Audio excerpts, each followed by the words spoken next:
Biblioncast apresenta Passeio pela Literatura Brasileira. Este podcast tem a apresentação e curadoria de Josélia Aguiar, jornalista, escritora e doutora em História pela USP.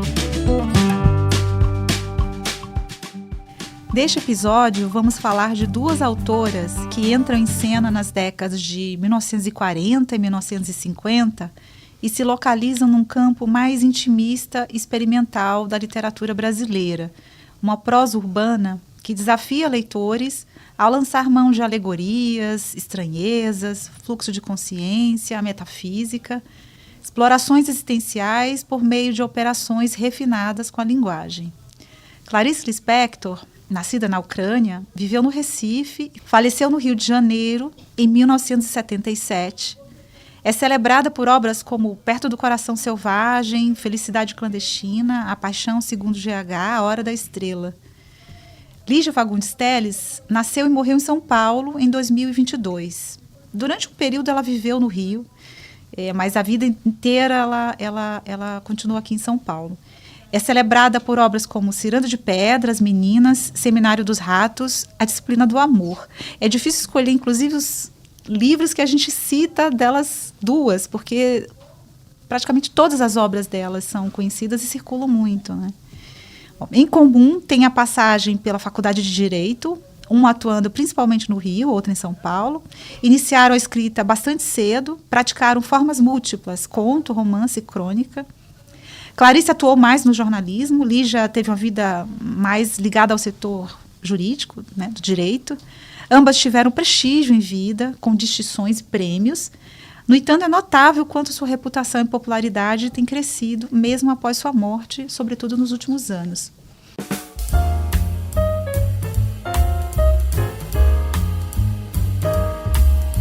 Estão nesta conversa Nádia Batella Gottlieb, que é uma pioneira, uma desbravadora nos estudos sobre vida e obras de Clarice. Ela atuou em diversas universidades do Brasil e do exterior, se tornou livre-docente na Universidade de São Paulo.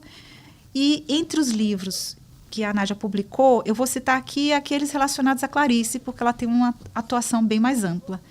Bom, Clarice, Uma Vida que se Conta, de 1995, é uma grande biografia que não só traz Clarice para os leitores, como também dentro do campo biográfico, é um trabalho de bastante fôlego naquele momento da cena literária brasileira. Depois ela fez Clarice Fotobiografia e organizou mais recentemente Clarice na Memória de Outros, que reúne 65 depoimentos sobre a escritora. É um trabalho no campo biográfico, porém com visões de pessoas que conviveram com Clarice. Aqui ao nosso lado, na conversa, o escritor brasileiro Julián Fuchs, nascido em São Paulo, de família argentina.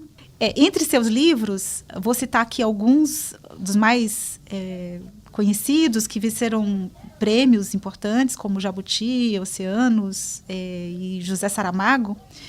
A Ocupação, A Resistência, Histórias de Literatura e Cegueira e, mais recentemente, Lembremos do Futuro, Crônicas do Tempo, da Morte do Tempo. É importante dizer que o Julián, ele é um cronista com bastante repercussão nas redes sociais, né, com atuação fortíssima na internet. E ele tem uma formação sólida na universidade, na área de teoria literária, com uma tese que foi publicada com o título Romance, História de uma Ideia. Muito obrigada por vocês dois estarem aqui. Que bom que deu certo. A Nádia veio de longe. E eu queria começar com ela, perguntando, para quem não conhece Clarice, que eu acho que é impossível, quem é Clarice e o que caracteriza a sua obra? E, junto a essa pergunta, você já aproveita e conta por que você a escolheu para esses trabalhos. Obrigada pelo convite, Josélia. Eu acho que a gente já se encontrou algumas vezes e é um prazer reencontrar você. E aqui, nessa situação, né, com a presença aqui do Julián Fuchs, que é um conhecido escritor, cronista, divulgador de literatura, teórico também de literatura. Então, é um prazer estar aqui com vocês. Bom, você me fez 3 perguntas imensas, então vamos começar pela primeira, né? A primeira, você me pergunta quem é Clarice. Olha, eu diria que são várias Clarices. Existe uma Clarice que é aquela que tem uma determinada identidade pessoal, né? É a descendente de família ucraniana, judaica, russa, porque naquela época a Ucrânia pertencia à Rússia, né?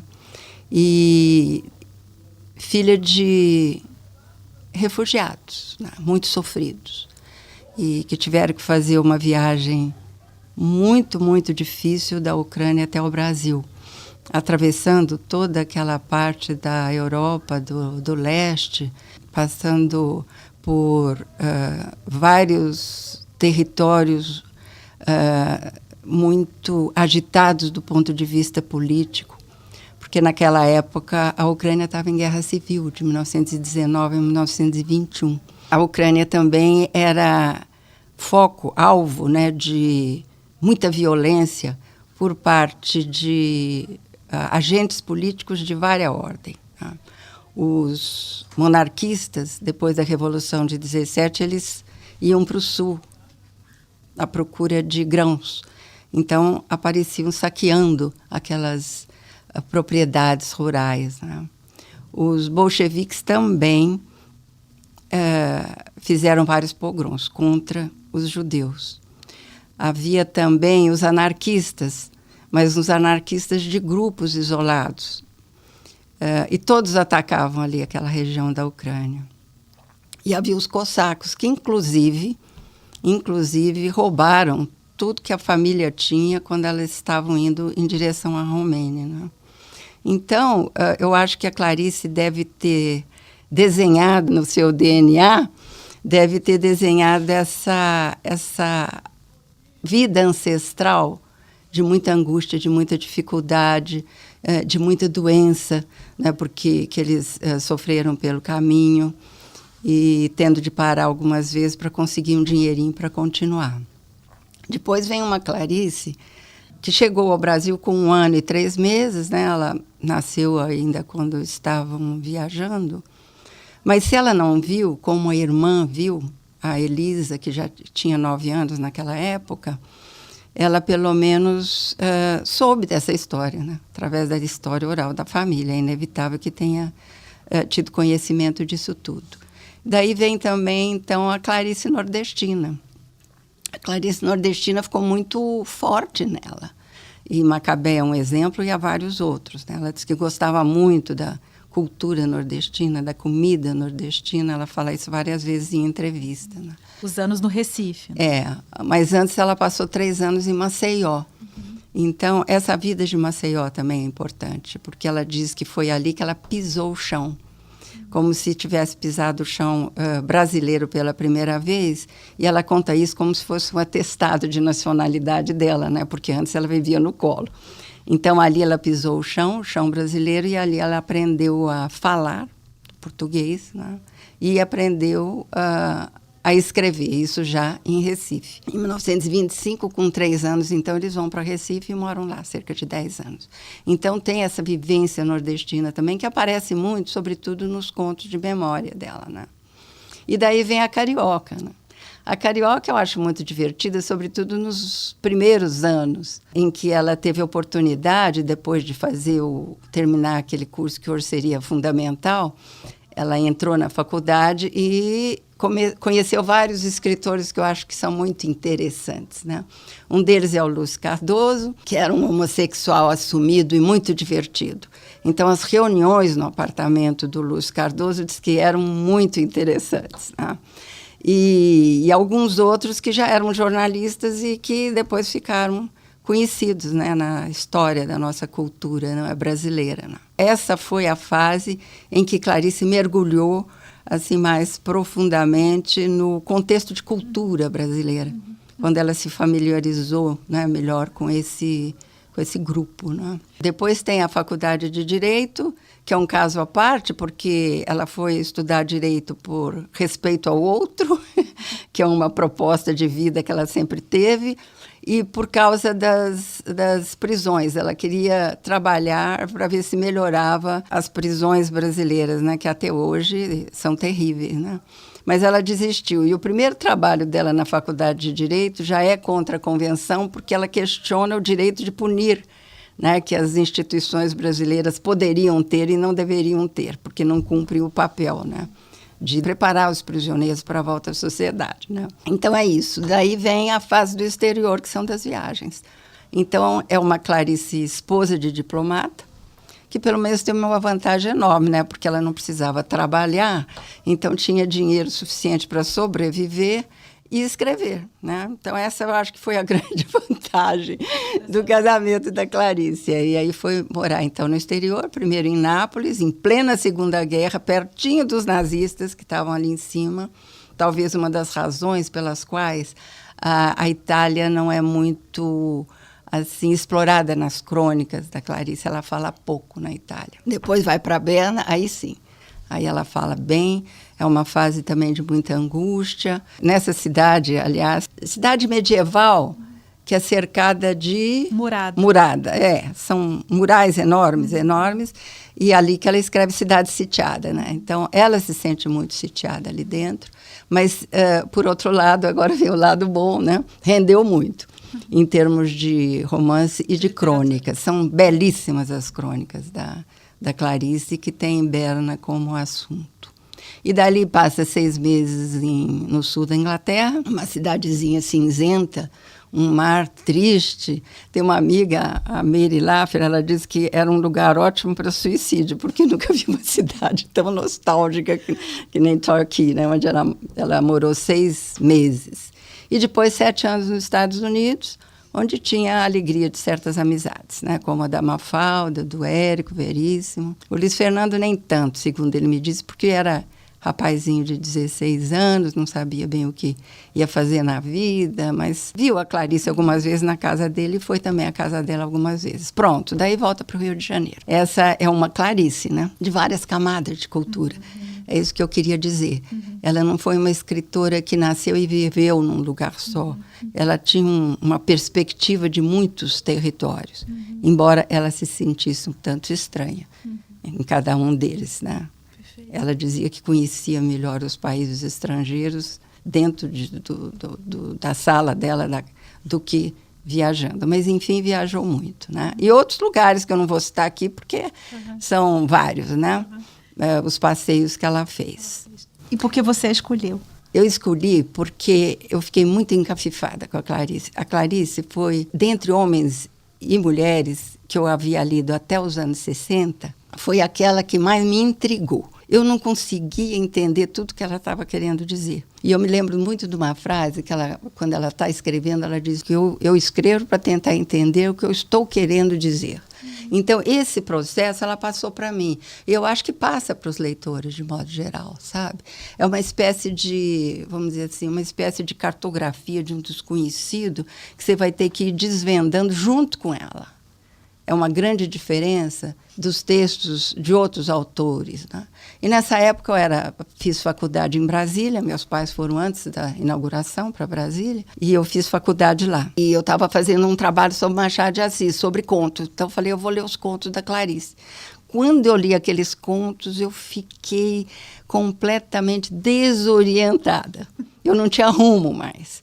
Então foi essa sensação que aqueles contos me deram, e que me levaram a tentar entender essa mulher, sabe? Por que ela escreve assim? O que acontece com esse conto? O que acontece naquele momento do conto que eu não conseguia traduzir, como conseguia traduzir muito bem o Machado de Assis. Então, me pareceu instigante. A excelência do discurso dela, da capacidade de narrar, também me veio assim, sabe, num vislumbre, né? Eu tinha certeza de que ela era ótima logo que eu li à primeira vista. E depois eu fui para São Paulo, já comecei a dar aula na USP, no ano seguinte que eu cheguei lá. Depois de fazer mestrado e doutorado em portuguesa, aí então eu resolvi estudar profissionalmente Clarice. Aí foi outra fase, né?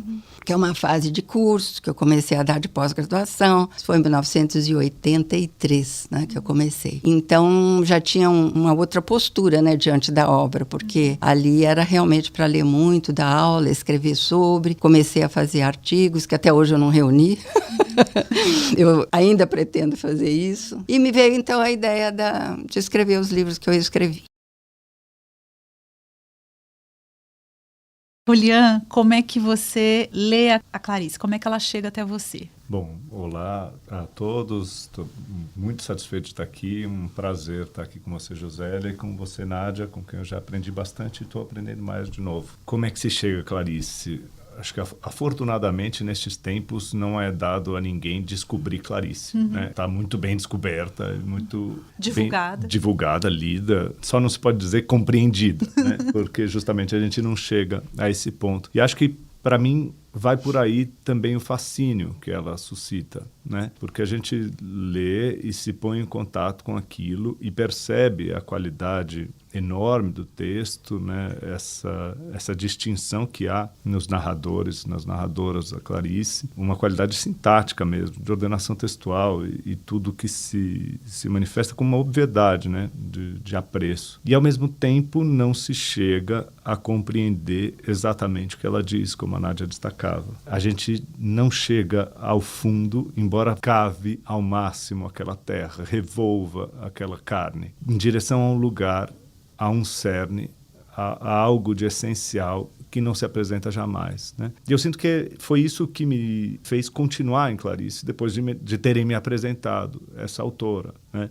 Não bastava a leitura rápida ou a leitura convencional ou a leitura por estudo. Era preciso ir além, era preciso vasculhar um pouco mais. E ela tem uma dessas obras muito ricamente vasculháveis, né? Exatamente pelo ecletismo do que ela escreve, porque ela não se limita ao romance. Os romances em si mesmos já são muito variados, né? A gente já tem universos dos mais diferentes nos romances da Clarice, mas além disso você pode explorar os contos, e os contos também são de uma fartura, de um anticonvencionalismo, né? Eles não têm nenhuma obviedade na sua configuração. Há muitos contos em que você está próximo do inclassificável, né? Será que isto é um conto? Será que o que a gente tem diante dos nossos olhos é uma história, né? ou é outra coisa, uma reflexão, uma pensata? E então ainda se apresenta a Clarice cronista, com a qual eu tenho me tornado cada vez mais íntimo, ou tentado ganhar essa intimidade, justamente quando me tornei cronista, né? De repente tem um universo amplíssimo que se abre ali. Há sempre uma nova Clarice a descobrir, e ela consegue apresentar com um grau elevado de encantamento, né? Ela seduz como poucos autores são capazes de seduzir. Ela produz esse efeito encantatório que nos faz subsumir naquilo, mergulhar naquilo sem um desejo propriamente de sair. Eu sinto que existe isso, né? A percepção de uma alteridade, né? De uma alteridade que é outra em relação a ela própria, né? Ela própria não se define, não se estabelece, não se limita a nada, né? Ela é múltipla constantemente e convida a conhecer a nossa própria multiplicidade, né? Eu acho que esse sempre foi o fascínio que eu vi nos livros dela. Agora eu vou fazer uma pergunta super difícil. A leitura de Lígia. Depois de tão lindamente falar de Clarice, virar a chave e falar de outra autora que eu sei que é importante para você também. A Lígia, acho que é uma autora completamente diferente. É interessante que tão frequentemente a gente fale das duas, uma ao lado da outra, porque elas têm também grandes distâncias, embora fossem muito, muito amigas, embora tivessem trajetórias em algum aspecto comuns, né? Mas a fruição e o prazer dos textos da Lígia é outro completamente diferente, né? E eu acho que se começa exatamente por essa fruição e por esse prazer. Em Lígia não há dúvida de que aquilo é a diversão da literatura, a simplicidade possível, inclusive, né? Dentro da riqueza, dentro da inteligência. Não é em nenhum aspecto uma literatura banal ou uma literatura pobre, mas é uma literatura que se apresenta muito mais simples. E, no entanto, não deixa de ser imensamente múltipla, né? Eu falava da multiplicidade da Clarice, que é uma multiplicidade de vozes, de narradores e de figuras humanas dentro, talvez, de uma mesma figura humana. E Lígia é capaz de se transformar enormemente em outras figuras completamente diferentes dela, né? Então, os personagens da Lígia são o que ganha mais força. Aqui a gente mal mencionou personagens da Clarice porque é a autora o que exerce o maior apelo e a maior gravidade, né? Na Lígia, a Lígia some um pouco, né? Ela não é tão mítica quanto a Clarice, embora saiba também contar sua própria história de maneira sedutora, mas ela não é o essencial da obra dela. E a gente vai se deparando com os personagens dos contos dela, sobretudo dos contos, que são maravilhosos, né? É impressionante como ela é capaz de entrar num drama humano alheio ao dela, né? Uma adolescente ali à espera de um baile e ela está vivendo aquilo com uma força, com uma intensidade impressionante, ela, a autora, e nós, leitores, conseguimos nos projetar naquela figura diferente de nós. É a magia fundamental da literatura, né? Esse encontro entre autor e leitor que se dá na figura exata do personagem. Ela sabia mitificar a criação de personagens, isso sim, como ninguém, né? De se dizer invadida por esses sujeitos, o escritório dela sendo pouco a pouco tomado por essas figuras vivas que demandam, que exigem, que comprimem, que pressionam, e ela estaria à mercê desses personagens. Esse é o mito que ela cria para si mesma, um mito no qual a gente não deve acreditar, porque ela dominava muito bem o ofício e ela sabia exatamente, precisamente o que estava fazendo com aquelas figuras, né? Existe trama, existe mistério, existe esse outro tipo de encanto, que não é o encanto necessariamente da imensidão humana,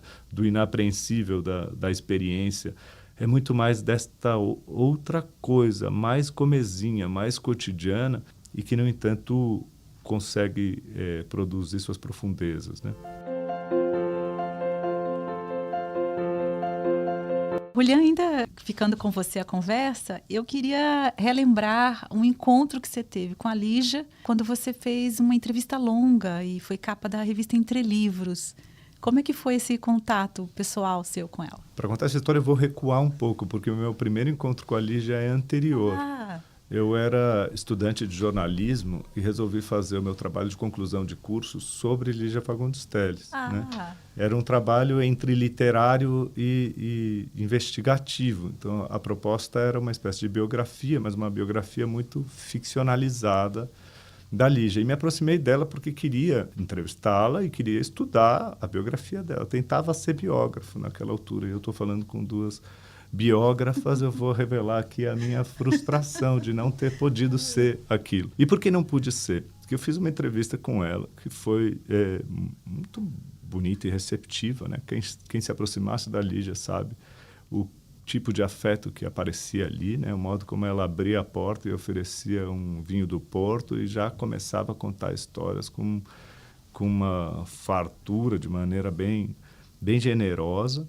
E depois daquela grande entrevista, eu saí de lá e comecei a ler sistematicamente toda a obra dela para me preparar devidamente para a escrita daquela biografia e a entrevistar pessoas que a conheciam, né? E nesse movimento, depois de um mês talvez de trabalho e dedicação, me chega uma ligação falando: espera, a Lígia não quer que se escreva a biografia dela. Ela achou que você era um estudante que faria um trabalho curto, breve, né? Por que você está entrevistando tantas pessoas? O que você pretende fazer? Eu pretendo fazer o que eu disse que pretendia fazer, uma biografia. Mas, de repente, eu fui vetado, né? Então, você era muito jovem. Eu era muito jovem, eu tinha 22 anos, mas eu recebi aquele corte. Não, a Lígia não quer a biografia dela.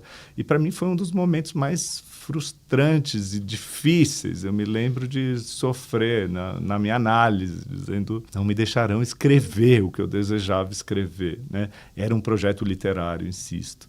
Eu acabei indo em outra direção, escrevi o livro que você mencionou, Histórias de Literatura e Cegueira, é o que surge no lugar da biografia da Lígia que eu faria, né? Mas consegui, ali escolhi autores mortos que não vetassem a minha escrita, consegui escrever sobre Borges, João Cabral, James Joyce, fiquei bem com a decisão de estudar os mortos, mas anos depois, por convite seu, Josélia, eu voltei à casa da Lígia para fazer uma entrevista com ela e para escrever um perfil para Entre Livros, né? Eu sei que ela te recebeu com vinho do Porto e ela estava bem animada. Foi uma fofoca que me contaram. Eu suponho que ela tivesse se esquecido do que tinha acontecido alguns anos antes, mas ainda assim me recebeu exatamente igual. E me contou exatamente as mesmas histórias, né? Pensemos que a Lígia tinha 90 e tantos anos, né? A idade dela é sempre imprecisa porque descobriu-se na ocasião da sua morte que ela mudou a data. Que ela mudava a data, né? Mas, enfim, me recebeu completamente simpática e generosa e contou de novo as mesmas histórias e ela tinha essa... Ela não estava no auge da lucidez, da clareza na exposição das ideias, mas ainda assim ela tinha uma riqueza impressionante que vinha das anedotas, né? De contar certas histórias muito bem. Então ela retomava de novo estas histórias e ali foi o reencantamento com a figura dela e com a obra dela, que eu me pus a reler, né, depois de uns anos de distância, e finalmente a possibilidade de escrever sobre aquela personagem que me encantava, porque ela me encantava como personagem, talvez porque ela construísse esses outros personagens que me eram encantadores. Ali tudo que eu desejava era transformar ela em personagem de uma narrativa minha, né? E foi o que eu fiz ali na Entre Livros. E para minha alegria e alívio, também foi muito bonita a resposta dela. Quando saiu o perfil e quando saiu a entrevista e o e-mail que ela me mandou, agradecida por aquilo, foi tudo muito redentor do processo anterior. Então, eu saí em paz de uma coisa que me deixava inquieto. Durante alguns anos você ficou angustiado. Durante anos. Como um projeto suspenso e um projeto censurado, em alguma medida. Né? Interessante você trazer essa história, porque escrever sobre a vida das pessoas, sobretudo as pessoas que ainda estão em atividade, é bastante difícil. E já temos desafios com autores que não estão vivos e ainda mais quando eles estão vivos. Uhum. Eu quero te perguntar sobre essa escrita de vida, mas antes eu queria que você lembrasse da Lígia nessa cena, Nádia. Eu tenho duas imagens da Lígia.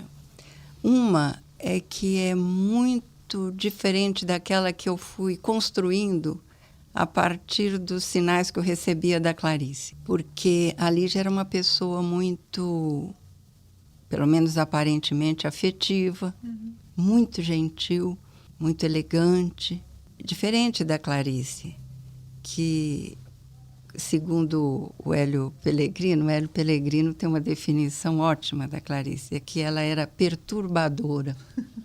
Então, o encontro, o impacto, né, com a Clarice, mesmo eu não conhecia a Clarice, né, porque eu comecei a trabalhar com a Clarice assim, profissionalmente na década de 80, 81, 82, 83, e ela já havia falecido, né, em 1977. Né? Mas a gente tem as descrições, né, das pessoas que eu acabei reunindo naquele livro, Clarice na Memória de Outros. Né? Então, é sempre uma imagem impactante. Por isso que eu gosto desse termo do Hélio Pellegrino. Acho que ele sintetizou muito bem. E a Lígia, não. Eu encontrei uma vez com a Lígia, ela aceitou, imagina, ir à USP numa aula que eu tinha de 2 horas com a turma de brasileiro. Isso deve ter sido no final dos anos 80, começo dos anos 90. E ela foi muito solícita e conversou várias horas ali com os alunos. Depois que terminou a aula de 2 horas, ela ainda ficou no corredor. Nossa, eu falei, puxa vida, que pessoa, né? Acessível, vamos dizer assim, do ponto de vista humano, né? E realmente eu acho que a Clarice não era assim uma pessoa de fácil convivência, né? Havia turbulências. Né? Por outro lado, eu acho que há relatos de encontros entre as duas, que eu acho que estabelece muito bem, não já a diferença, mas a semelhança, que é aquele encontro que elas tiveram naquele congresso de literatura latino-americana, né, Julián, que aconteceu em Cali, e elas foram juntas no avião, né? Eu gosto muito de uma crônica ou conto, nem sei também como considerar, aquele texto da Lígia que eu acho muito bonito, que se chama Onde Estivestes de Noite, né? Ela tira o título do livro da Clarice e conta como é que elas se encontraram no avião. Houve uma turbulência do avião, a Lígia ficou com muito medo e a Clarice fala para ela, não se preocupe, porque a cartomante, ela tinha a língua presa, cartomante me falou que eu não vou morrer de desastre de avião, né? Daí a Lígia fica mais sossegadinha. E tem uma outra parte que eu acho interessante nessa crônica, que é quando a Lígia está em Marília, que foi participar de um congresso lá de literatura, e à noite entra uma andorinha no quarto dela e fica voando, e ela fica intrigada com aquilo. Tem uma frase que eu gosto muito, que ela diz o seguinte, que ela fez tudo para a andorinha ir embora e que na hora que a andorinha voou, né, foi para fora, ela desenhou alguns voos, né, como se fossem hieroglíficos, assim, no ar, né? Lembrando já uma escrita que ela vai associar com a morte da Clarice e esse voo como se fosse um aviso da Clarice, né? Porque daí, quando ela chega na faculdade, ela tem a notícia da morte da Clarice. E no dia anterior, ela já havia tido notícia de que a Clarice estava muito mal. Então, houve aí uma conjunção de fatores, né? Ela sabia que a Clarice estava mal, ela acordar de noite com um grito dela mesma, a Lígia gritando, como se fosse um pesadelo, e com esse voo, né, completamente fora do esquadro, fora do programa, né? E o desenho que ela faz, né, da andorinha, já como se fosse uma escrita no ar e dando um adeus. Eu gosto muito disso, né? E mostra como é que a Lígia respeitava, né, a Clarice. E há um outro também, agora eu completo, que é a continuação daquela amizade delas lá no Congresso, que elas fugiam das sessões, né, dos escritores. A Clarice detestava aquelas análises de teóricos, de críticos, que demoravam muito tempo a acontecer, ela não suportava aquilo, né? Elas vão fazer compra, né? Então, ficam lá comprando isso, comprando aquilo, esmeraldas, ela queria esmeraldas. E depois, à noite, a Clarice some. A Clarice sumiu. Então, o Mário Benedetto, a Clarice, a Lígia e outros escritores que estavam ali, todo mundo saiu de carro pelas ruas da cidade procurando a Clarice e não acharam a Clarice. Daí, no dia seguinte, chega a Clarice lá toda pomposa, alviçareira, alegrinha, como se nada tivesse acontecido. E ela tinha ido a uma igreja, a igreja fechou à noite. Curioso isso dela frequentar igrejas. Ela frequentava para meditar, não para rezar. Isso é o depoimento de um padre lá da igreja dela, no bairro lá do Leme, né? Mas então ela aparece lá como se nada tivesse acontecido, sabe? Ela ficou trancada à noite. Ficou trancada à noite, dormiu na igreja. Para ela foi assim, uma coisa nada excepcional, né? E ela levou um menino de rua para almoçar no hotel. Um menino todo mal vestido, muito sujo. E foi lá, sentou e falou, não, ele vai almoçar comigo. Então, foi outro episódio também, que eu acho que traduz um pouco uma certa, eu diria, excentricidade da Clarice, mas também certa generosidade e delicadeza, né, em relação aos menos favorecidos, né? Que também é uma tônica da literatura da Clarice, né? Julián, você comentou que está se aproximando cada vez mais da cronista Clarice, até porque você se tornou cronista também. E eu queria perguntar, você, autor, sente ressonâncias de ambas, enfim, no que você escreve? Em algum momento, em algum texto que você escreveu, você se deu conta de que, olha, Clarice ou Lígia tinham alguma coisa a ver? Acho que eu sempre desejei esse tipo de proximidade, mas não necessariamente alcancei. Não acho que tenha alcançado. Justamente porque me vejo muito aquém do ponto de vista imaginativo, né? De ambas nesse sentido. Da Lígia particularmente, né? Por essa capacidade de construção de novas vidas, de mistérios, de elementos ali indefinidos naquilo que ela mais prezava, que era uma espécie de meio tom, né, de narrar cinzento, em que a coisa não está nem no lado da clarividência, nem no lado da obscuridade absoluta, né? Esse tipo de construção dela é uma construção só possível de se fazer a partir da imaginação. E eu me tenho como um escritor sem imaginação, capaz de criar só a partir destes outros que me aparecem, né? Clarice eu deixo reverberar continuamente no que eu escrevo pelo aspecto estilístico, né? Mesmo porque me agrada, me interessa enormemente essa forma de escrita, né? Esse aspecto, em algum lado, pelo que a Nádia dizia mesmo, excêntrico, né? Na própria configuração frasal da Clarice existe uma excentricidade, as frases nunca são óbvias, elas podem ser, às vezes, até aparentemente simples, mas você encontra ali um relance de outra coisa na configuração da frase dela. E, ao mesmo tempo, essa tentativa de alcançar o indizível, né? Então, esse dizer o indizível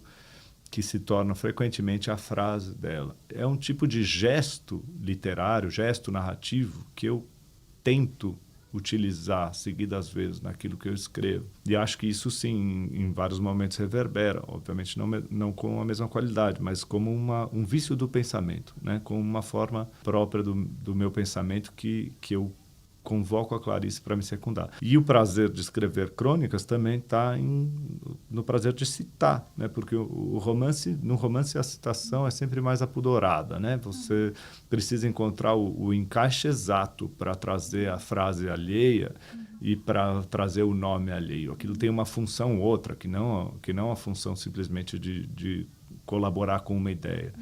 E o exercício da crônica é o exercício constante da citação, né, da aproximação ao pensamento do outro, da aproximação à ideia do outro, à vivência do outro. E, nesse sentido, me deu um prazer enorme habitar as crônicas da Clarice. Uma cronista que nem se via dessa maneira, né, que o tempo inteiro, mesmo tendo escrito durante muitos anos crônicas, o tempo inteiro se vê alheia a essa forma de criação literária, sem compreender bem, às vezes falando, inclusive, criando uma falsa gênese da crônica, a crônica como invenção do Rubem Braga, a crônica como aquilo de informe, de indeterminado, algo que na teorização sobre crônica não se confirma, né?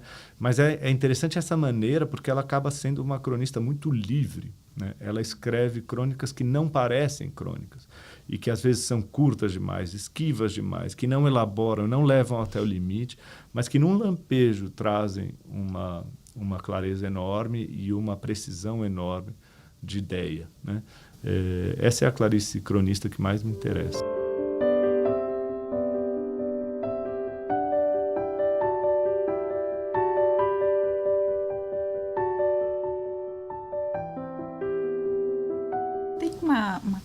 Um aspecto interessante da popularidade recente das duas, e que isso tem a ver com a própria internet, que é essa proliferação de frases de Clarice, e eu também encontrei algumas de Lígia na internet. Queria comentar com vocês e queria que vocês comentassem um pouco sobre esse momento, né, que as frases dos autores são viralizadas e a Clarice virou uma figura pop.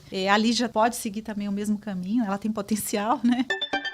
Clarice, liberdade é pouco. O que desejo ainda não tem nome. Tem outra frase, a palavra é meu domínio sobre o mundo.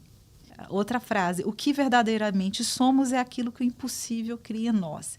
E são retiradas de livros, na verdade, não são Clarice escrevendo, são narradores da Clarice em meio a livros, né? Da Lígia, eu escolhi algumas. Não peça coerência ao mistério, nem peça lógica ao absurdo. Já que é preciso aceitar a vida, que seja então corajosamente. A outra frase, se é difícil carregar a solidão, mais difícil ainda é carregar uma companhia. Vendo essas frases, né, me dei conta do quanto elas, para o leitor, né, que não é especializado, é uma forma de pensar a vida, né? É uma literatura que ajuda a pensar a vida. Eu acho que isso é algo que está muito presente nelas, né?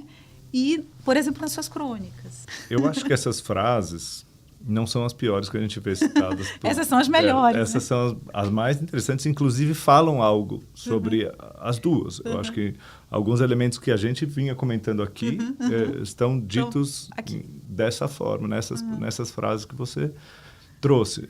A Clarice é possível de se visitar a partir dessas máximas. É possível conhecer Clarice, mas ao mesmo tempo se deixa de conhecer uma outra vastidão, uma outra profundidade. Então você pode transformar a Paixão segundo GH num conjunto de citações muito, muito bem escolhidas e que vão dizer coisas impressionantes sobre a experiência humana.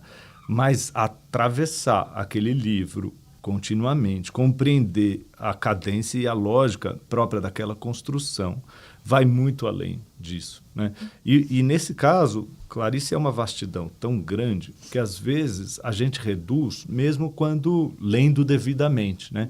Então, lê-se A Paixão segundo GH e aquilo vai se reduzir ao acontecimento anedótico, né? A mulher que mata e come uma barata, né? Então, eu me lembro de ter ido ler esse livro à procura da barata, à espera da barata, querendo ver essa mulher comer. E depois eu fui vendo que até isso acontecer, tem muito mais coisa que se dá, né? E muito mais coisa que passa despercebida e que boa parte dos leitores não tem atentado, né? Aquela mulher, de repente, estava num quarto que, a princípio, na versão anedótica, se toma por vazio um quarto dos fundos, qualquer, sem características, e não tem nada disso. É o quarto da mulher que vivia e trabalhava naquela casa, de uma mulher cujo nome ela não se recorda e que vê o rosto, mas não consegue identificar, e se dá conta de que aquela mulher só podia odiar ela, GH, né? Então você tem uma riqueza de acepções, de compreensões daquele mundo onde vivia a tal Janaíra. Então ela se lembra do nome e é no instante que ela pensa quanto ela própria talvez odiasse Janaíra é que aparece a barata e ela resolve lidar com aquilo, e a barata se torna uma outra alteridade, uma espécie de conversão. A metamorfose que se deu ali entre a figura da Janaíra e a figura da barata. De repente você vai vendo a riqueza enorme que existe nessa trama, que quando a gente reduz a frases específicas, ou mesmo a sinopse do livro, tudo se perde, toda a riqueza se esfacela, e a gente não entende a grandiosidade daquilo. Nádia, quer comentar? Não, As frases, a popularidade das duas. Assino embaixo tudo o que o Julián acabou de dizer, porque ele escolheu justamente para traduzir essa distância que existe entre a frase solta e a frase inserida no contexto do livro, ou da crônica, ou do conto, porque isso eu acho que é fundamental, sabe, para se entender a dimensão mesmo da literatura da Clarice, né? E eu acho que esse livro, A Paixão segundo GH, no meu entender, é onde ela chega ao mais profundo das profundezas que a sua experiência de narradora lhe propiciou. Eu digo lhe propiciar porque parece que a narrativa da Clarice é mesmo uma aventura. Ela é uma ficcionista tão boa que a gente acaba acreditando que ela não sabe bem o que está acontecendo, né? E ela tem uma frase que eu gosto muito, agora eu vou citar uma, mas é da própria. Ela dizia que eu não acredito em mim porque eu minto. Eu acho essa frase genial. E isso, para mim, foi um problema, porque eu estava fazendo uma biografia e ela não era, de certa forma, uma pessoa que me pudesse fornecer com fidelidade aquelas informações que eu precisava, né? Então, eu desconfiava muito das informações que a própria Clarice me passava ao longo dessa biografia. Mas, então, eu acho importante na Clarice o processo, né? É um percurso, é isso que é importante. São as transformações pelas quais, sobretudo, a mulher personagem vai passando, no sentido de chegar a atingir aquilo que ela não atinge, mas ela divisa, ela aponta para, que é esse estar sendo, né? Que é essa experiência do estar vivo, da matéria viva pulsando, da veia no pulso, né? Enfim, do que é a vida. E quando ela descobre isso, apesar de não estar vivendo, né, isso, eu adoro. É quando atinge o clímax ali no processo. E é um processo que ela começa... Eu não vou dizer que existe uma evolução da Clarice, porque certos temas existem desde os primeiros contos de 1940, quando ela tinha 19 anos, né? Mas eu acho que existe sim, sabe? Uma espécie de depuração da capacidade, da perspicácia, da ousadia, no sentido de criar esse fluxo, sabe? Que é o fluxo de um percurso de uma mulher que passa pelo processo da sua própria libertação, né? O que ela quer, no fundo, é redescobrir o mundo liberto do que... Eu vou citar agora a Gilca Machado, dos grilhões, né, da civilização, dos grilhões da sociedade patriarcal machista. E ela faz isso com todas as personagens dela. Quer dizer, em toda personagem da Clarice existe um certo momento ou um trecho de conto crônico em que isso fica patente e serve como chave da própria narrativa, né? E essa capacidade também, e agora eu assino também junto com o Julian, essa capacidade ela também exerce, né, quando ela escolhe até as simples crônicas femininas, que eu acho uma maravilha, pseudo-femininas, né? Quando ela escreve para o Comício, para o Diário da Noite, Correio da Manhã, que são textos escritos para mulheres, né? Na maioria inéditos, porque são 350 crônicas, e a Aparecida Maria Nunes fez só uma seleção, né, com que ela trabalhou no mestrado e no doutorado. Você menciona o volume que saiu para o grande público. Que é o Correio Feminino e o Entre Mulheres. Mas ali há centenas ainda a serem divulgadas, né? Como há cartas também que não foram divulgadas, né? Mas então, ali é um processo tão sutil de matar baratas, né? Porque tem 3 crônicas em que ela escolhe o tema do assassinato da barata. Mas é um assassinato da barata que é uma poética da Clarice. É isso que eu acho interessante. Porque ali ela usa o açúcar para atrair, usa o cal para matar de dentro para fora, né? Então, aquela mistura que ela faz, uma mistura mágica, alquímica, é para matar o leitor, para matar a mulher e tirar a mulher daquele mesmismo, né? Então, é uma coisa que mata de dentro para fora. Então, eu acho que essa é a receita poética, né, da Clarice, que ela passa, assim, com aquela simplicidade, porque ela quer fisgar as mulheres que estão lá na rede, lendo uma revista que tem como tema a mesa, cozinha, né, cama e mesa, né, como se fala, cozinha, etc. Mas ela consegue fisgar e fazer com que elas engulam esse veneno da literatura, que tem o poder de fazer essas mulheres acordarem para aquele marasmo onde elas vivem, né, às vezes submissas a uma sociedade muito retrógrada, né? Julian, a Nádia trouxe um assunto que eu queria já trazer. Você, sendo leitor homem, teve uma época que se dividia muito autoras mulheres como que para exclusivamente um público feminino, né? Isso já está sendo finalmente, né, superado e ampliado. Queria que você, com tua experiência, enfim, de grande leitor de ambas, né, falasse um pouco dessa tentativa no passado de interdição de um tipo de leitura, né, a partir de gênero, e também, às vezes, uma presunção de que uma autora mulher também só poderia falar com outra leitora mulher. Exato. Me vem esse pensamento enquanto eu ouvia a Nádia e pensava, mas eu também quero ser despertado por essa mulher.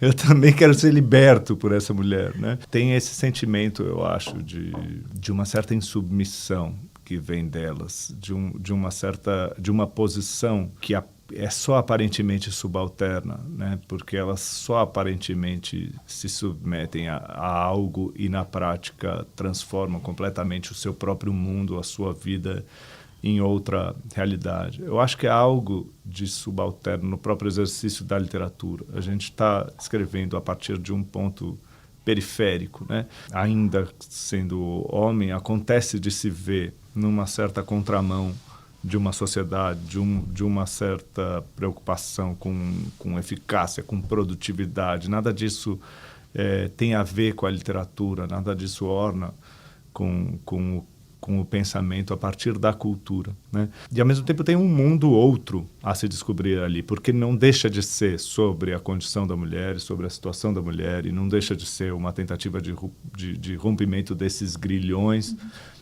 que são, sobretudo, os grilhões que prendem as mulheres a uma certa domesticidade, né? E elas estão ambas tentando lidar com aquilo sem explodir completamente esses grilhões. Também essa é algo de interessante nessas figuras nesse sentido, né? Elas não são revoltosas, né? Elas têm uma espécie de revolta mais, de uma ebulição mais íntima. Mais, né? Sutil. Mais sutil, que toma as duas.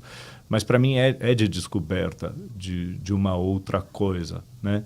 E essa descoberta é uma revelação, ela tem algo de epifânico, como propõem essas leituras, né? Ler Clarice, a própria escrita da Clarice traz a epifania como centro da experiência, muitas vezes, e para o leitor pode ser epifânico também, pode ser próximo da revelação, né? E no caso da Lígia, talvez isso que tantas vezes se associa com a mulher, do ponto de vista da perspectiva masculina, que é o mistério. De fato, é um mistério. Ela está trabalhando o mistério do feminino se revela para mim ali também, né? Há algo que eu não entendo e não entenderei jamais. Tenho um prazer suplementar em ler essas autoras, né? É o prazer de aproximar aquilo que talvez não fosse para mim, talvez não coubesse a este leitor, talvez não devesse me interessar tanto assim, mas me interessa muito profundamente, com muita contundência, né? E ao mesmo tempo que se rompe certa banalidade, aí eu vou falar de uma bobagem masculina mesmo, que é a questão da vaidade masculina, e um escritor ou um aprendiz de escritor com a sua prepotência, né? Com a pretensão que tem todo iniciante na literatura, está lá além dos outros para se deparar com as suas possibilidades, para rivalizar com os sujeitos que lê. E isso é um problema da leitura juvenil, da leitura do início da carreira de um leitor e de um escritor, né? E eu acho que eu encontrava lugares outros ali, né? A descoberta de uma outra coisa com a qual eu não podia, nem devia, nem rivalizar, né? Eu podia buscar um outro prazer naquele lugar, naquelas páginas. E fui encontrando enormemente esse prazer. E eu acho que dali também se multiplicou a percepção de que a leitura tem que ser isso para qualquer que seja o autor. Independentemente, né? Do gênero. Exato. Uhum.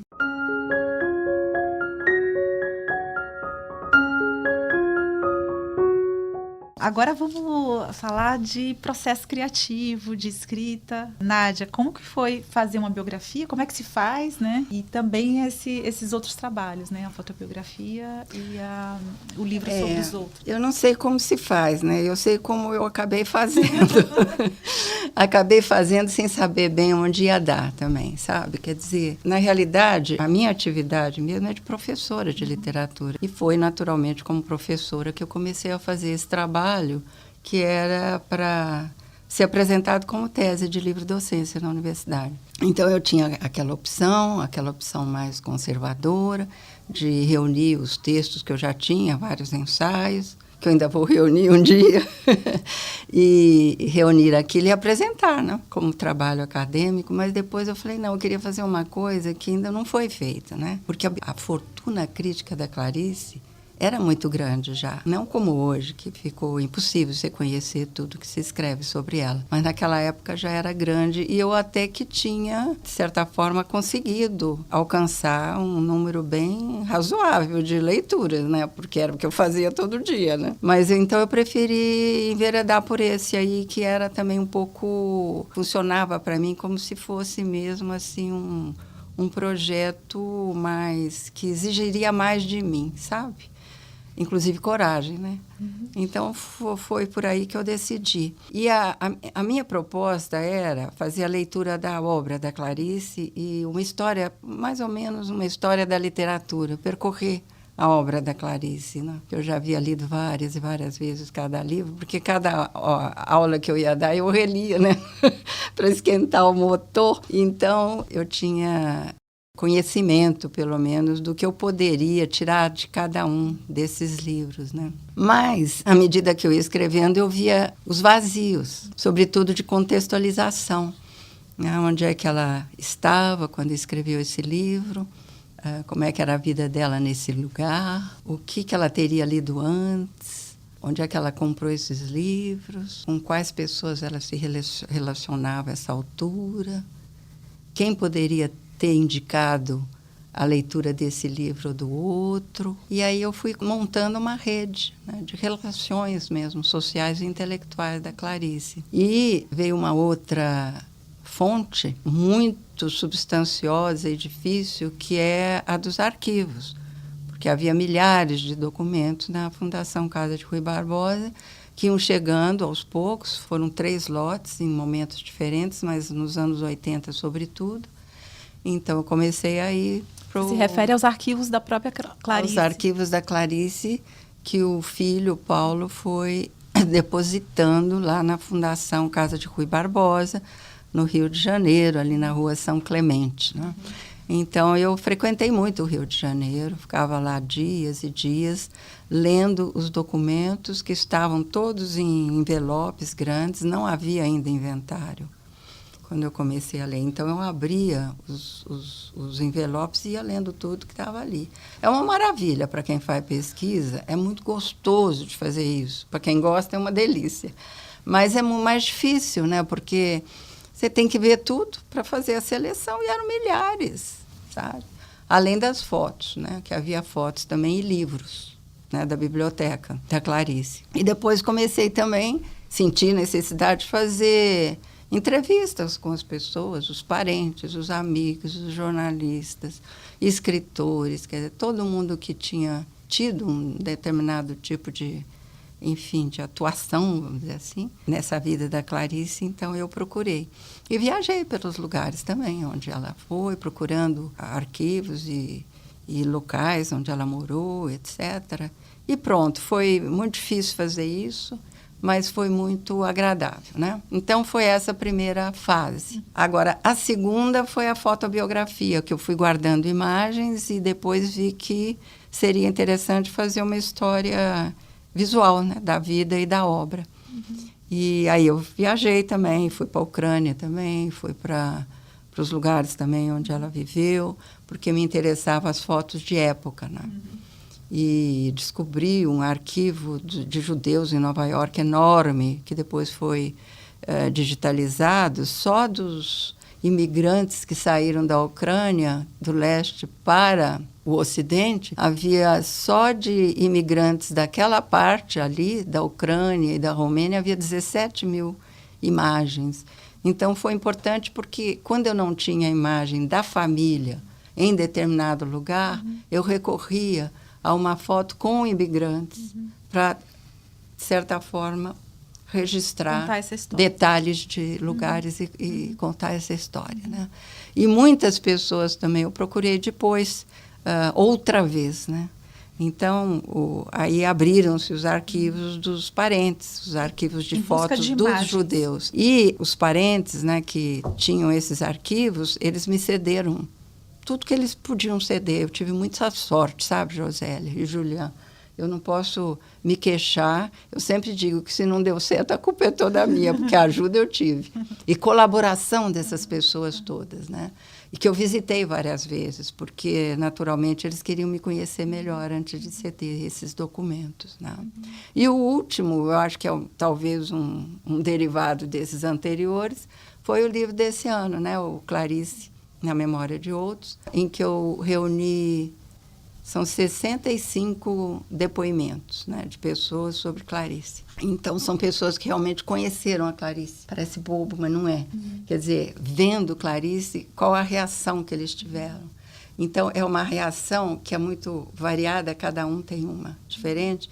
Alguns são semelhantes, né, sobretudo na reação de impacto que eles têm, mas também, às vezes, geram textos literários, né? O caso do Inácio Loyola. Às vezes propiciam, estimulam contar a história da família. Às vezes viu Clarice uma vez só, mas acaba contando a história da família toda, onde a Clarice está inserida ali no meio, num parágrafo. Então, são vários modos de reagir a Clarice, né? O pessoal da música, o Chico, o Caetano, também tem depoimentos interessantes, Maria Bonomi, os diplomatas, procurei os diplomatas que conheceram, Marcílio, Marcos Moreira, Lauro Moreira. Então, eu acho que foi um trabalho assim interessante. Por quê? Porque a maioria é inédita, primeiro. Segundo, porque eu já sabia o que eles iam contar, mas eu queria que eles escrevessem, porque aí não é só a Clarice que aparece, mas é a autoria. É como essa pessoa autora, né, se manifesta ali, se revela, né, ao ter visto a Clarice. Então foi aí que surgiu esse livro aí, que acaba de ser editado.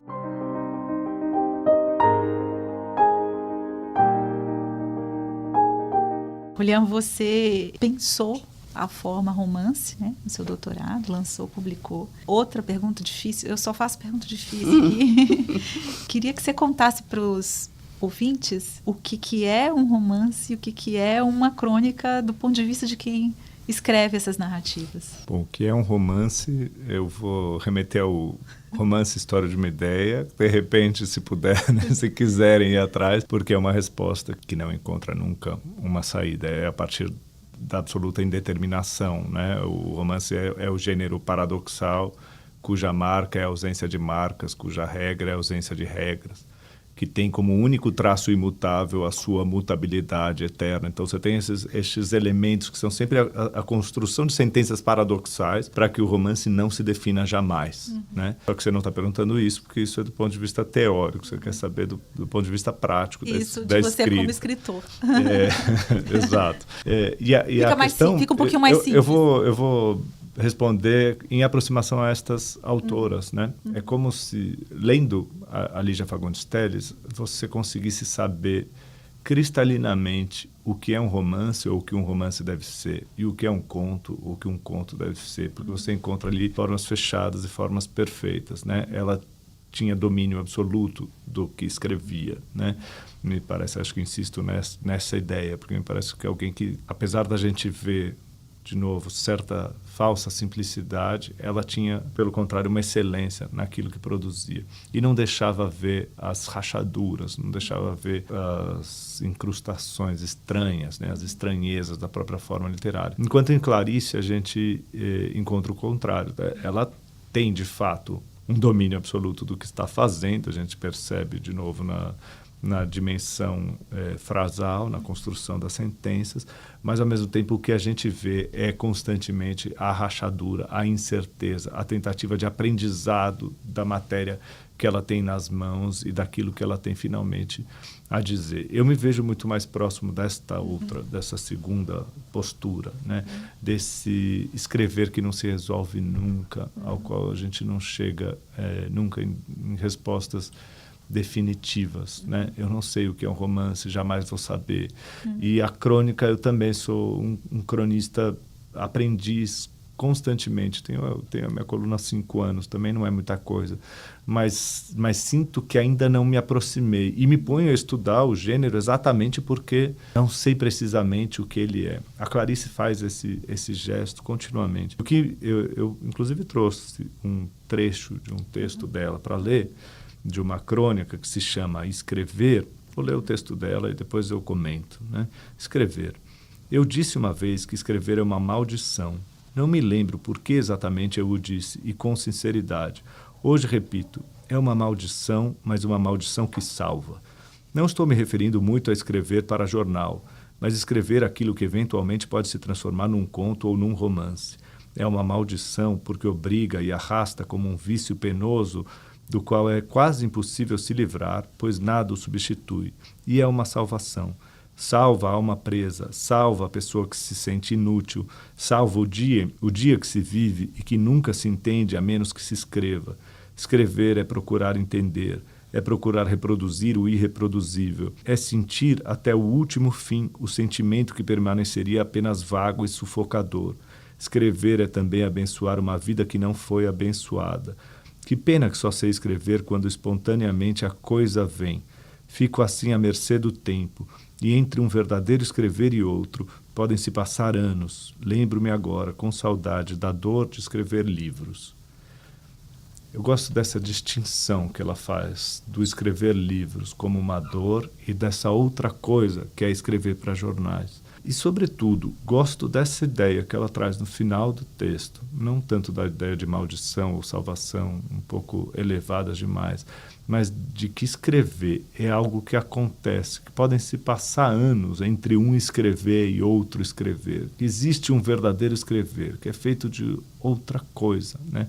Tem outra matéria e se dá de outra maneira, e que acontece muito raramente. Nós, escritores, transformamos o ato da escrita num certo ofício, numa prática cotidiana. Tem que ser assim, né? Não pode ser de outra maneira. Mas, ao mesmo tempo, esse verdadeiro escrever é raro, é fulgurante, é um exercício próprio do encantamento e do insondável, e tem algo de muito mais interessante nisso do que na prática cotidiana e no pragmatismo da escrita. Uhum. Como é que é a relação com leitores? Os leitores na internet, como é que é esse contato? É uma coisa nova para o escritor também, né? É uma coisa nova em certa medida, né? A gente percebe ao ler cronistas desse período, das décadas áureas da crônica, 50, 60, 70, no Rio de Janeiro, como eles eram, de fato, muito lidos e comentados, né? E a Clarice vai aparecendo nas crônicas, elas vão aparecendo essas menções, a leitora que me escreveu, o leitor que me escreveu, ou seja, existe já essa proximidade. Mas não existe essa proximidade tão imediata que é a que a gente vê hoje, né? Então, a literatura se tornou um exercício de escrita, entrega e resposta quase instantânea. Quando se escreve em jornal, quando se escreve na internet, como para mim, que eu escrevo no UOL, né? Então, é uma coisa um pouco massiva demais e um pouco rápida demais, que não permite a digestão, a assimilação. E pode ser estarrecedor em alguns aspectos, mas, ao mesmo tempo, tão vivo, né? Isso, tão... aquilo que a gente teme constantemente, que é o silêncio excessivo da literatura, a solidão excessiva, a insensatez desse esforço, né? De repente aparece contrariado por uma presença do leitor, por uma presença, às vezes carnal do leitor, mas, sobretudo, a presença em forma de palavra, em forma de escuta, e que me parece vibrante mesmo, né? Há algo que vibra ali e que dá sentido a todo o esforço. Agora, você falando sobre essa incapacidade de determinação, né, das linhas direcionais, né, do que caracterizaria um gênero, né? Eu vejo isso na própria história da literatura da Clarice, porque se você pega os primeiros contos dela, Triunfo, Eu e Jimmy, escritos aos 19 anos, 20, 21 anos, ainda existe uma certa unidade, aquela unidade de efeito, né, do Poe, né?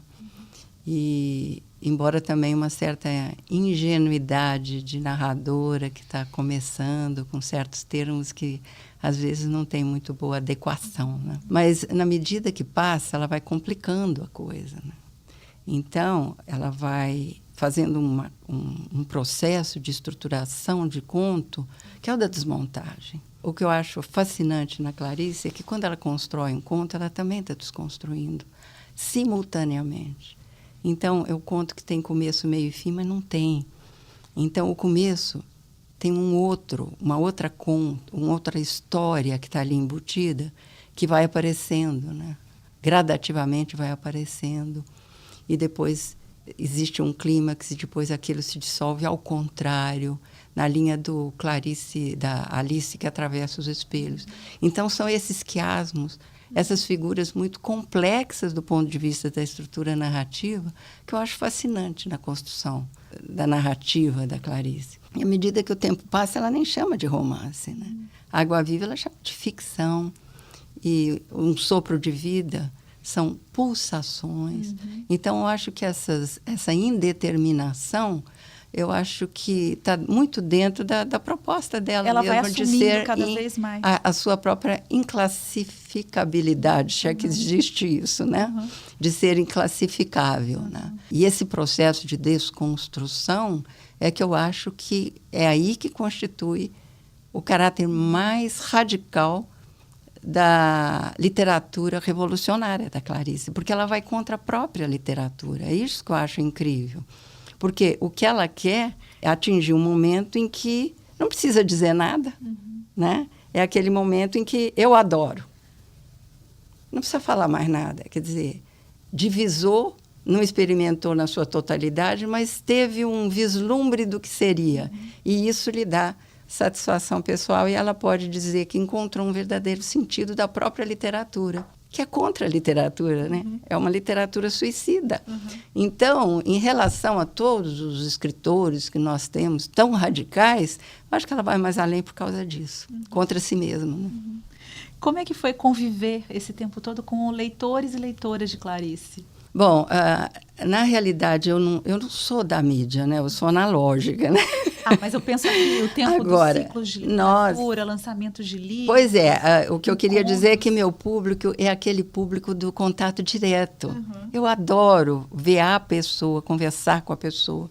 Então, desde que eu me aposentei para fazer a fotobiografia, que seria uma tese de titular. Mas eu precisava viajar muito, eu não queria reunião de departamento mais.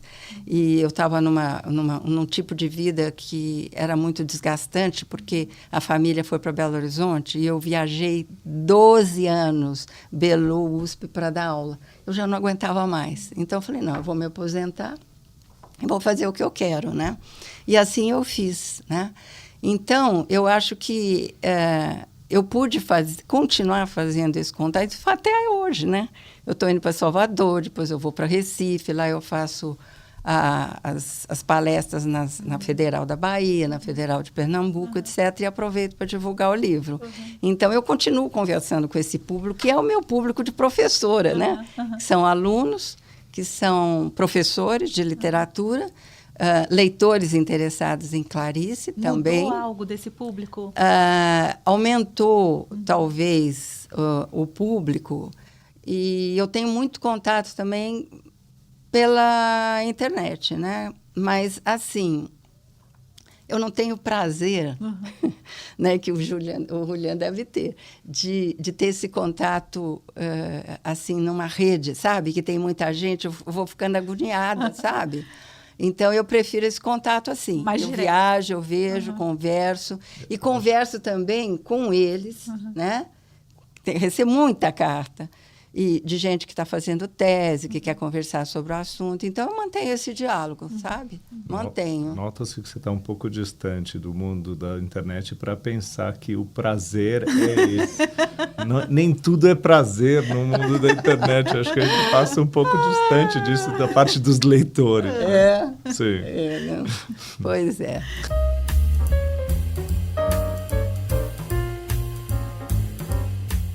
A pergunta sobre as leitoras e leitores é que eu imaginei que hoje tem mais homem lendo, provavelmente na comparação com o período que você começou a publicar. Eu vejo a questão do homem ainda com um problema, sabe? Bom, os cursos de letras tinham mais mulheres que homens, então não dá para você se pautar no número de alunos que chegavam a ler Clarice ali. Mas há muitos homens lendo Clarice e fazendo trabalho sobre Clarice. Agora, não dá para avaliar isso em termos, vamos dizer assim, mais precisos, porque você precisava saber de uma totalidade para saber qual é a porcentagem. Sim, entendi. Agora, eu acho que há muitos homens que têm medo da Clarice. E eles não se abandonam ao texto da Clarice. Isso ficou muito nítido agora com o filme do Luiz Fernando. Como é que os homens ficam com o pé atrás quando assistem aquele filme? Porque o filme é um contato muito próximo com o livro, né? É um filme-texto, né? Então, isso assusta muita gente, né? Então, foi uma prova de que ainda existe um público que reage, né? Mas eu acho que o público de homens também está garantido. Tá? Ainda bem.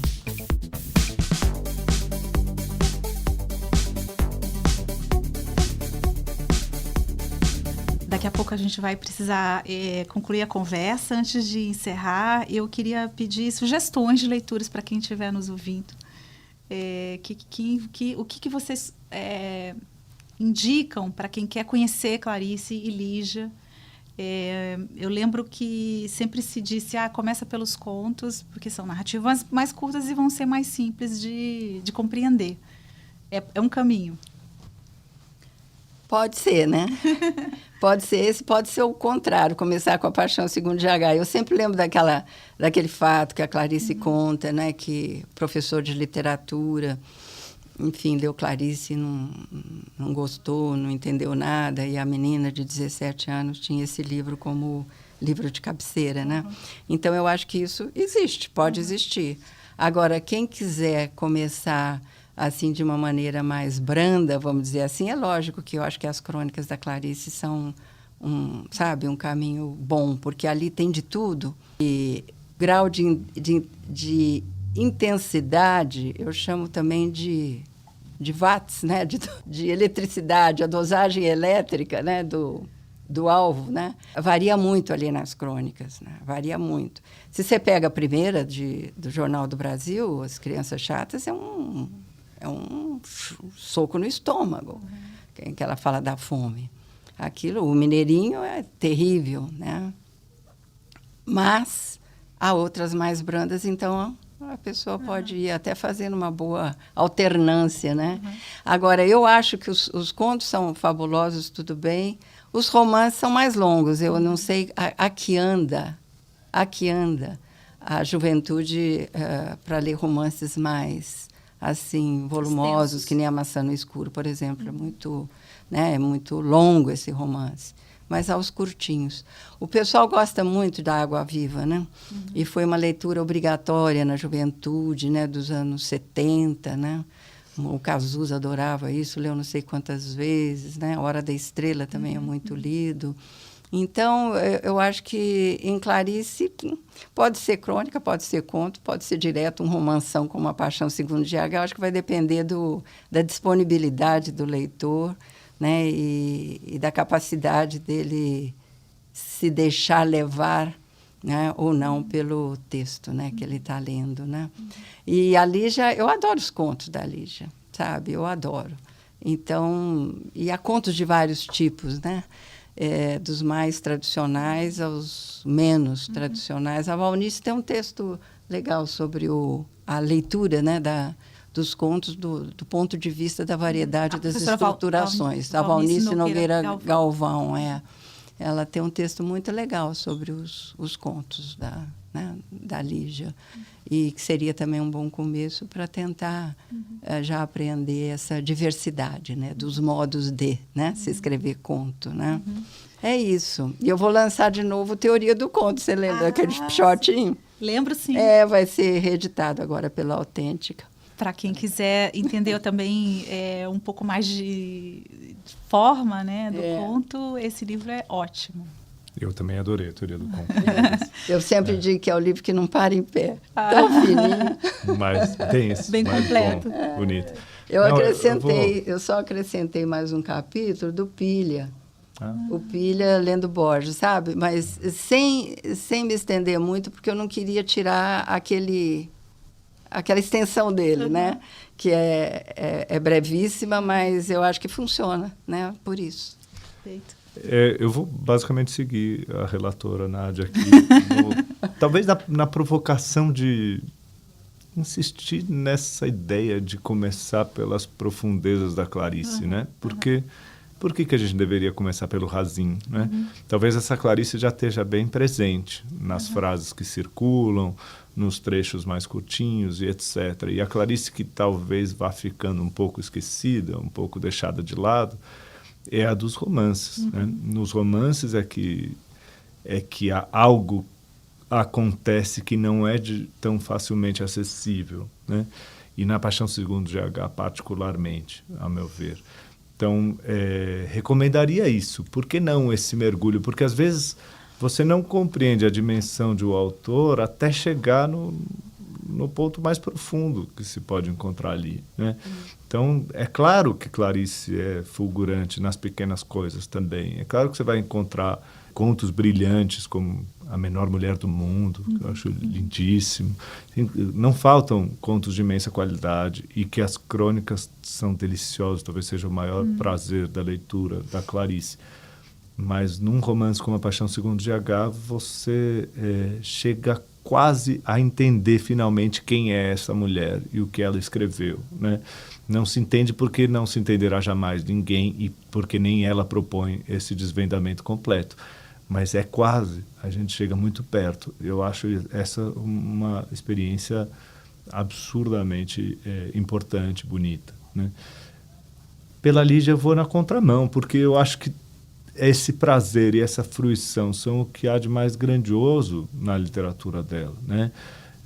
Esse prazer da inteligência, esse prazer da sofisticação, e isso se encontra mais precisamente nos contos. Então, alguns contos que falam em alguma medida sobre o ofício, né, da escrita, a estrutura da bolha de sabão, o moço do saxofone, que fala um pouco sobre arte.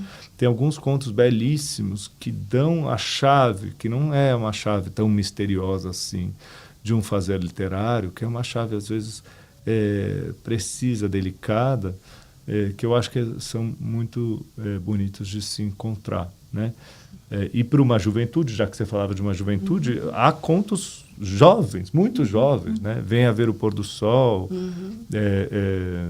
Antes do baile verde. Você encontra a questão da angústia adolescente ali muito fortemente marcada, que vale pela identificação de uma leitura cedo, de uma leitura precoce, e que mantém, eu acho, guarda a mesma riqueza tempos depois.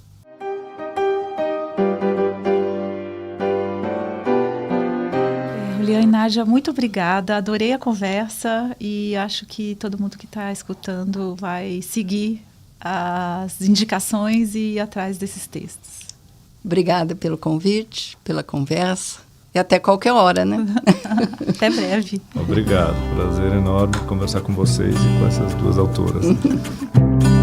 Passeio pela Literatura Brasileira é produzido pela Biblion, a Biblioteca Digital Gratuita de São Paulo, uma iniciativa do Governo de São Paulo, por meio da Secretaria de Cultura, Economia e Indústria Criativas do Estado de São Paulo, sob a gestão da SP Leituras. Produção executiva SP Leituras. Técnica de áudio e vídeo Pé de Pano Produções. Edição Denise Correia.